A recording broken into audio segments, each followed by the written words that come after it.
Hey, I'm Dr. Dan. I'm an autistic clinical psychologist, and today I want to talk about special interests in autism and how those special interests can help autistic people have strength and resilience, not just give us enjoyment. And obviously, the enjoyment from special interests is really important. They are great sources of joy and happiness, and a lot of my favorite memories of my life are organized around my special interests. So, no shame about you enjoying your special interest as much as you want, but I think special interests can also help you grow and have resilience in pursuing the life that you want. And that's the thing that I want to talk about today is how you can unlock the potential of your special interests in helping you make progress on your life goals. So, how do special interests help autistic people with that growth? Well, the biggest thing to realize is that your special interest is a source of tremendous motivation for you. If you're like most autistic people, you would probably be happy spending all day just doing one of your special interests. And that same motivation can help you lean into a challenge in your life or a growth opportunity if you can kind of weave your special interest into that opportunity. A good example of that is actually the very first website that I created, improveyoursocialskills.com.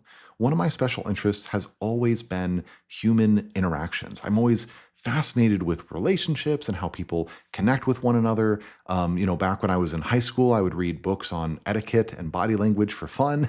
It's part of what led me to be the psychologist that I am today. But I wanted to share my thoughts about social skills with the world. And the best way for me to do that was to make a website. And you know what?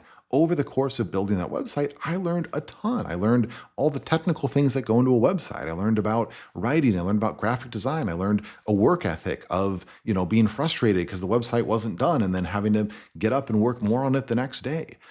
All of that growth that process gave to me wasn't the point. I just wanted to talk about social skills.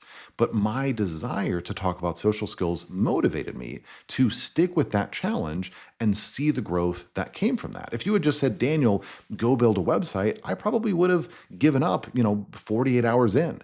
But if you said, Daniel, here's an opportunity for you to really dig deep into your special interest, well, that was the thing that empowered me to take action and lean into that growth opportunity. So the application for you is that if there is an opportunity for growth that you want to take on, see if you can find a way to weave your special interest into it. I mean, maybe you want to do the same thing as me, where you make a website to talk about your special interest, or you make a YouTube channel or an Instagram or something like that, where you're able to put out your ideas about your special interest.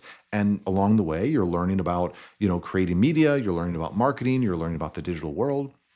You could try something like that. Or you might try to weave your special interest into a specific skill that you want to learn. If, for instance, you want to get better at cooking, which is something that a lot of autistic people, including myself, struggle with, well, maybe there's a cookbook that is connected to your special interest.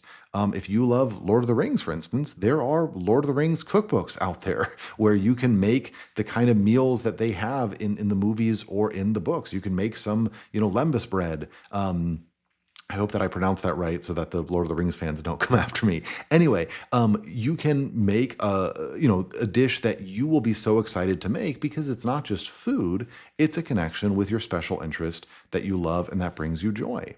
And the important thing about bringing in your special interest is that it gives you resiliency against the inevitable failures and frustrations that come when you are trying to learn and grow. Any learning that you do comes by going over failure. The way that we grow as human beings is we fail, we make a mistake, we learn from the mistake, and then we try again, and we get a little bit further next time. And then we fail again, and then we try again, and so on and so forth. And so being willing to fail and then try again, fail and then try again, that's hard to do, that's painful. But when you bring your special interest in, that can oftentimes make it a lot more fun, a lot more motivating, because you're not just learning to cook, you're learning how to be like Legolas or whatever. And that's a lot more fun. Another thing that you can use your special interest to help you grow in is your social life. In the age that we live in now, you can find a social group for basically anything. Whatever your special interest is, if you love vacuum cleaners, if you love 70s cartoons, there is a group out there for it. If you live in a big enough city, that group might be just down the street from you, but no matter where you are, if you have access to the internet, and I don't know how you'd be watching this video without it, if you have access to the internet, you can find a social group for your special interest. It might be a subreddit, it might be a Discord, it might be a forum, but there will be some group of people that love the same things that you love. And you know what? Those people, they're probably going to be good friends with you, because if they love the same things that you love, well, then you've got a lot to talk about and you're probably wired in similar ways. And as an extra bonus, even if you don't immediately click with that group, you'll still probably have a positive time engaging with them, because you'll be able to talk about your special interest, or you'll be able to do your special interest with them. When I was in high school, I had just moved to a new city, didn't know anybody, was autistic, didn't really know how to meet people, but I loved to game Warhammer 40K, still do.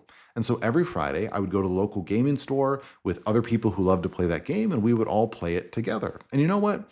I didn't make any friends the first time I went, didn't make any friends the second time I went either, but I kept going back because I was having fun engaging in my special interest. And over time, I started to meet other people there. I started to strike up conversations, kind of despite my best efforts, because I really didn't know what I was doing. But over time, I made a community of great friends by engaging in my special interest. And so that would be the other encouragement that I would have for you, is to find a way to not just do your special interest on your own, but to do it in a community where you have the chance to build relationships with folks over time. Because just like the first time, just like we learn by trying again and again and getting a little bit better every time, we make friends by going to something over and over and building a connection over time. And when you bring your special interest into that, then that love that you have for that special interest, that's going to motivate you to put in the time and the repetition that you need